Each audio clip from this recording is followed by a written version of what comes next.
జేబీసీసీఐ 11వ veg బోర్డుకు సంబంధించినటువంటి కొత్త వేతనాలు ఈ నెల జూన్ నెలకు సంబంధించి జూలై 3న వచ్చేటువంటి జీతాలతో కొత్త జీతాలు ఇవ్వాలి అనేటువంటిది జేబీసీసీఐ నుంచి వచ్చినటువంటి సర్క్యులర్ ప్రకారంగా సింగరేణి యాజమాన్యం ఒక కమిటీని వేసి ఆ కమిటీ ఆధ్వర్యంలో ఈ పే స్లిప్స్ జనరేట్ చేసే విధంగా అన్ని రకాలుగా శాంపిల్స్ పే షీట్స్ కూడా జనరేట్ చేసి దాన్ని ఆడిట్ కి సంబంధించిన వ్యక్తులు చెక్ చేసిన తర్వాత అన్ని రకాలుగా ఓకే అనే విధంగా ఏర్పాటు చేసే విధంగా ఒక కమిటీని వేయడం జరిగింది.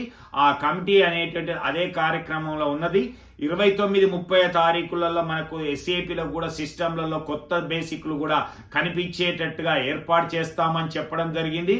జూలై 3న వచ్చేటువంటి జూన్ కు సంబంధించినటువంటి జీతాలు జేబీసీసీఐ 11 కు సంబంధించినటువంటి కొత్త బేసిక్లతో కొత్త అలవెన్సెస్ తో జీతభత్యాలు చెల్లించబడతాయి అనేటువంటిది సింగరేణి కార్మిక సోదరి మల్లకి తెలంగాణ బొగ్గు గని కార్మిక సంఘం తెలియజేస్తా ఉన్నది.